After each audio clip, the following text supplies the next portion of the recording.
네, 애청자 여러분 안녕하십니까? 카플라 뉴스 제임스 알입니다. 아시아계를 타겟으로 한 증오범죄가 멈추지 않고 있습니다. 뉴욕에서 60대 아시아계 여성이 무려 125차례나 얼굴을 무참히 폭행당하는 사건이 벌어졌습니다. 얼굴뼈가 무너질 정도의 잔혹한 폭행이었습니다. LA에서 최근 한인 업소가 많은 리커스토어나 미니마켓, 주유소 등을 대상으로 한 강도 사건이 기승을 부리고 있어 한인 업주들이 긴장하고 있습니다. 홈리스를 마치 인간 사냥을 하듯이 총격 살해한 연쇄 살인범이 체포됐습니다. 미국 기자가 또다시 우크라이나에서 러시아군 폭격으로 사망했습니다. 폭스뉴스 카메라 기자입니다. 한국의 코로나 감염자가 폭발적으로 늘고 있습니다. 하루 40만 명을 넘었습니다. 전 세계 하루 신규 확진자 4명 중 1명이 한국에서 나오고 있다고 합니다. 포도주를 일주일에 한 잔만 마셔도 뇌가 급격히 노화된다는 연구 결과가 공개됐습니다. 이상은 오늘 전해드릴 주요 소식들입니다. 3월 15일 화요일 카플라뉴스 시작합니다. 여러분, Let's go.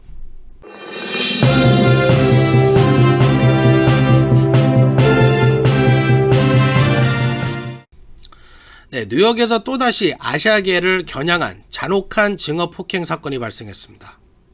얼굴을 무려 125차례나 무차별적으로 폭행해 얼굴뼈가 가라앉을 정도의 잔혹한 폭행이었습니다.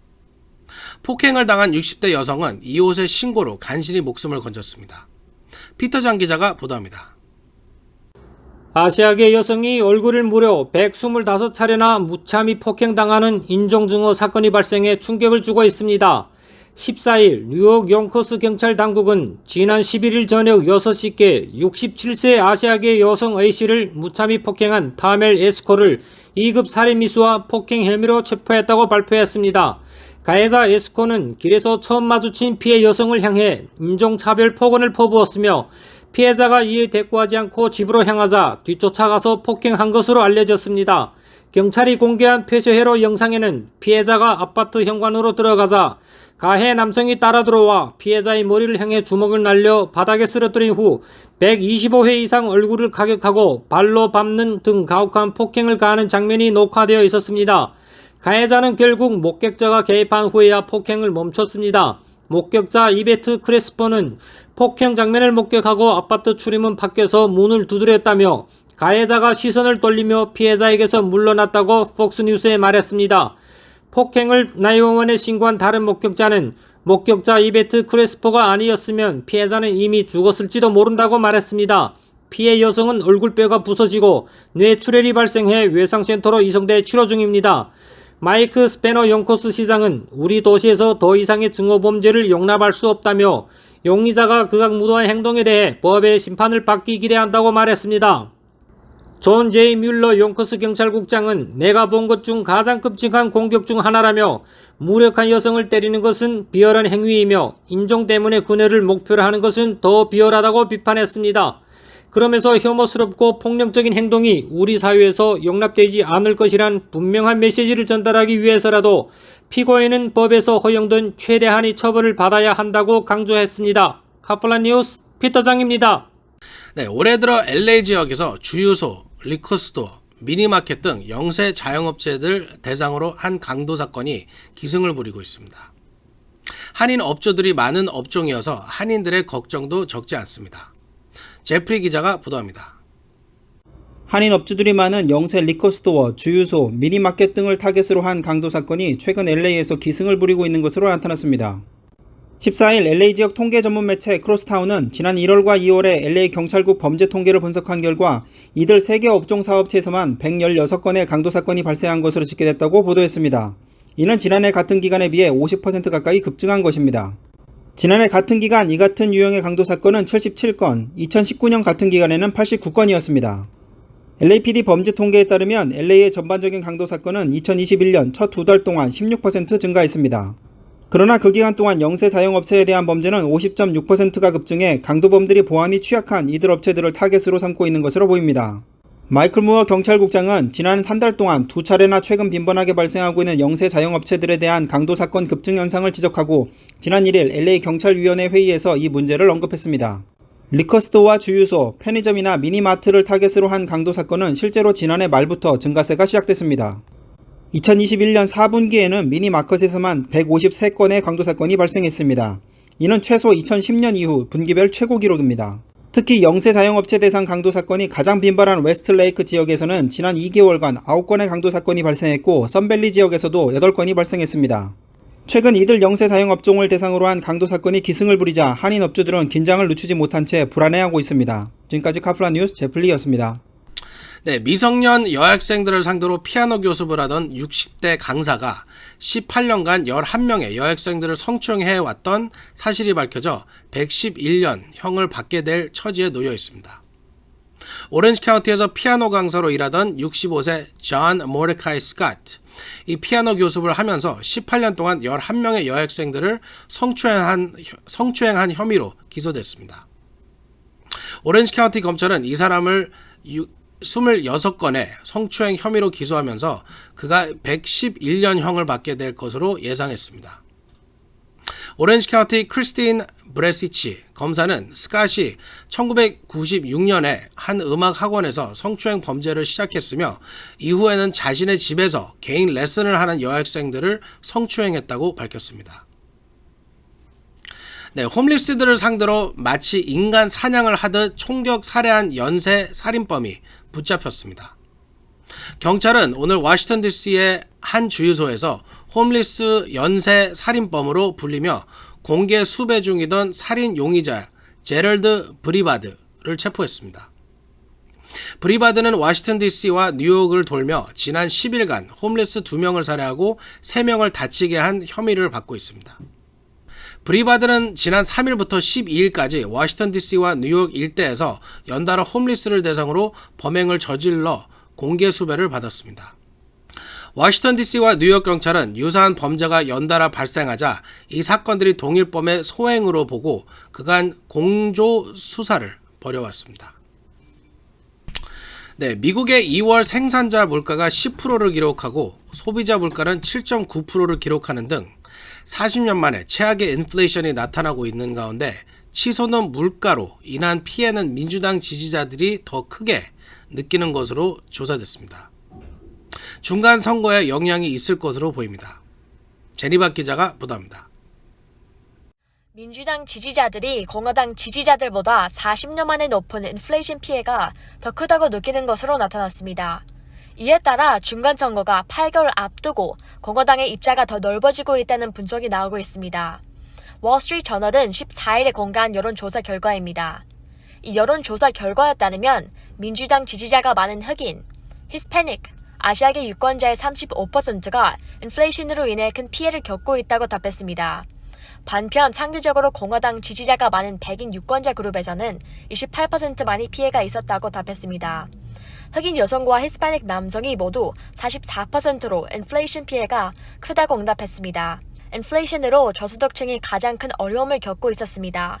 소득이 6만 달러 미만의 경우 절반이 인플레이션으로 인해 재정난을 겪고 있다고 답했지만 15만 달러 이상 응답자는 13%만이 재정난을 겪고 있다고 대답했습니다. 유권자의 47%는 공화당이 인플레이션으로 잘 다스릴 수 있다고 생각한다고 답했습니다. 반편 민주당 손을 든 유권자는 30%에 그쳤습니다. 정치 성향별로 살펴보면 공화당 지지자는 10명 중 9명은 경제가 잘못된 방향으로 가고 있다고 답했고 민주당 지지자의 경우 36%만이 이같이 응답했습니다.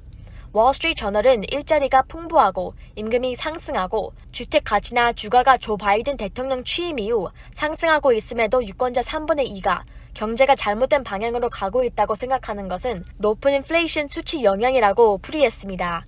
카플라 뉴스 전해박이었습니다.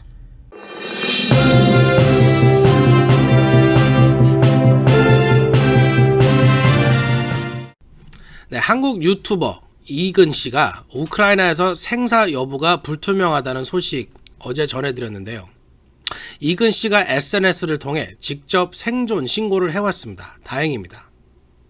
국제의용군으로 참전하겠다며 우크라이나에 입국한 이근 전 해군 대위가 직접 SNS를 통해 생존 신고를 했다고 한국 언론이 보도했습니다. 이 전 대위는 자신의 인스타그램에 살아있다, 가짜뉴스 그만 만들어 라며 자신에 대한 사망설을 일촉했습니다. 이 전 대위는 외교부, 경찰청, 국민 여러분 모두 걱정해 주셔서 감사합니다. 하지만 제가 지금 한국으로 돌아갈 수 없다라며 나중에 귀국할 때가 되면 그때는 연락드리겠다고 밝혔습니다. 네, 미국인 기자가 우크라이나에서 취재 중 또 사망했습니다. 팍스 뉴스 기자였습니다. 제니박 기자가 보도합니다. 뉴욕타임즈에서 일했던 미국 언론인이 우크라이나에서 러시아군 총격으로 사망한 데 이어 또다시 미국인 기자가 우크라이나에서 숨졌습니다. 팍스 뉴스는 우크라이나에서 러시아 침공을 취재하던 소속 기자가 러시아의 포격으로 숨졌다고 오늘 발표했습니다. 숨진 기자는 팍스 뉴스 영상 기자 피에르 자크루스키로 우크라이나 수도 키이우 외곽에서 취재를 위해 이동하던 중 포격으로 사망했습니다. 팍스 뉴스는 자크루스키가 오랫동안 자사에서 분쟁 지역 기자로 일하며 이라크, 아프가니스탄, 시리아 이르기까지 수많은 국제 이슈를 다뤘다고 설명했습니다. 자크레우스키는 영국 런던에 기반을 두고 있었다며 2월부터 우크라이나에 들어가 취재 활동을 벌이고 있었습니다. 자크레우스키와 함께 있었던 다른 팍스 뉴스 기자 벤저민 홀은 부상을 입고 입원했습니다. 키이우 인디펜던트 등 우크라이나 매체들을 이들이 러시아군 포격을 당했다고 보도했습니다. 당시 이들과 함께 있었던 우크라이나 언론인 알렉산드라 쿠르리시노바도 숨졌다고 우크라이나 매체가 보도했습니다. 이틀 전인 13일에는 미국 언론인 블렌트 르노가 우크라이나에서 러시아군 총격을 숨졌습니다. 옥사나 마르카로바 미국 주재 우크라이나 대사는 우크라이나 현장에 있는 언론인들이 세계의 진심을 말하기 위해 목숨을 무릅쓰고 있었다며 언론인들의 희생이 감사의 뜻을 전했습니다. 카플 뉴스 제니박이었습니다. 네, 미국으로 만명하라는 러시아인들이 멕시코 국경으로 대거 몰리고 있습니다. 전례 없던 이례적인 현상입니다. 1년 새 8,600여 명의 러시아인들이 멕시코 국경을 통해 미국으로 만명 신청을 한 것으로 나타났습니다. 제프리 기자가 보도합니다. 멕시코 국경에 미국으로 망명하려는 러시아인들이 대거 몰리는 이례적인 현상이 나타나고 있습니다. 푸틴 정권의 탄압을 피해 미국 망명길에 오르는 러시아인들이 크게 증가한 가운데 러시아의 우크라이나 침공 이후 이 숫자가 급격히 증가하고 있다고 뉴욕타임스가 보도했습니다. 뉴욕타임스는 우크라이나 침공 이후 러시아의 엄격한 새 법에 따라 체포될 것을 우려한 언론인과 블로거, 활동가들이 러시아를 떠나고 있으며 많은 이들이 미국 망명길에 오르고 있다고 전했습니다. 지난해 8월부터 올해 1월까지 멕시코에서 미국 국경을 통과한 러시아 망명자는 8,600명대로 전년도 같은 기간에 249명에 비해서 35배나 늘어났습니다. 이들 10명 중 9명은 샌디에고에서 공식 국경 통과증을 가지고 입국하고 있습니다. 이민당국은 구소련 소속 다른 국가들의 이민자들도 몰려들 것이며 우크라이나인들의 망명도 크게 증가할 것으로 예상하고 있습니다. 러시아인들이 멕시코에 몰리는 것은 비자 없이 멕시코 입국이 가능하기 때문입니다. 이들은 모스크바에서 멕시코의 칸쿤으로 관광객을 과장해 입국한 다음 티와나로 가서 돈을 모아 차량을 사거나 렌트해서 되도록 여러 명이 함께 타고 미국 국경으로 향하고 있습니다. 러시아 망명객들 대부분은 사막과 산악지대를 건너서 들어오는 불법 이민 루트보다는 공식 입국 관문을 차량을 타고 통과하는 쪽을 선호하고 있습니다. 지금까지 카플라 뉴스 제플리였습니다. 네, 한국의 코로나 상황이 심각합니다. 처음으로 하루 확진자가 40만 명을 넘었습니다. 전 세계 하루 확진자 4명 중 1명이 한국인이라고 합니다. 피터장 기자가 보도합니다. 한국의 오미크론 대유행으로 하루 감염자 수가 40만 명을 넘어서면서 전 세계 코로나 신규 확진자 25.8%가 한국 확진자인 것으로 나타났습니다. 전 세계 확진자 4명 중 1명이 한국인인 셈입니다. 16일 글로벌 통계 사이트 월드어미터에 따르면 지난 14일 기준 한국 1일 신규 확진자는 30만 9,769명으로 전 세계에서 가장 많은 수를 기록했습니다. 전 세계 신규 확진자 120만 2,401명 중 25.8%가 한국에서 나온 것입니다.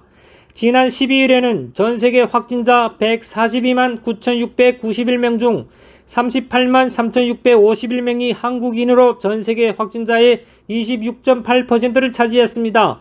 한국의 1일 신규 확진자 수는 이외엔 베트남 16만 1,261명의 2.9배, 3일 독일의 10만 1,872명보다 3배 더 많은 것입니다. 한국보다 앞서 오미크론 유행을 겪은 미국은 17,267명에 불과합니다. 한국 정부는 이처럼 많은 확진자 수는 상대적으로 우리나라에서 뒤늦게 확산세가 번진 탓에 먼저 유행을 겪은 나라들에 비해 일시적으로 큰 비중처럼 비치는 현상이라고 설명하고 있습니다. 치명률은 다른 나라보다 낮은 수준이라는 것입니다. 1월 중순 오미크론 정점 당시 확진자 규모는 미국의 경우 120만 명, 프랑스는 50만 명 이상 발생했으며 누적 치명률은 각각 1.21%와 0.61%입니다. 한국 방역당국은 1일 확진자 수가 증가세를 보이고는 있지만 확진자 수가 많이 발생했던 다른 나라에 비하면 낮은 치명률을 보이고 있다고 진단했습니다. 정부와 방역당국은 늦어도 다음 주 중 유행 정점에 도달한 뒤 23일부터 감소세로 전환될 것으로 보고 있습니다. 카플라 뉴스 피터장입니다. 네, 건강에 좋다며 자기 전 포도주를 한 잔씩 마시는 분들이 있는데요. 포도주를 일주일에 한 잔만 마셔도 내 건강에 좋지 않다는 연구 결과가 공개돼 관심입니다. 일주일에 포도주 한 잔이나 맥주 몇 잔 정도만 마셔도 내 노화가 촉진된다는 연구 결과가 나왔습니다. 기드온 네이브 펜실베니아대 월튼 스쿨 교수팀이 영국 의료 데이터베이스인 UK 바이오뱅크를 토대로 36,000여 명의 대상으로 연구한 결과입니다. 이 논문에 따르면 50세의 경우 개인의 평균 음주량이 하루 1유닛을 마시면 내가 2년 정도 노화하는 것으로 나타났습니다. 1유닛은 알코올을 10g으로 맥주로는 280cc에 해당입니다. 연구 결과 하루에 술 1유닛을 마시는 50대는 술을 마시지 않는 사람보다 내가 6개월 더 노화된 것으로 나타났습니다. 술을 더 많이 마실수록 내가 더 노화해. 하루에 2유닛의 술을 마시는 중년들은 내가 2년 반 이상 더 노화된 것으로 조사됐습니다. 포도주나 맥주를 마시는 것이 일상의 즐거움일 수도 있지만 참고하시면 좋겠습니다.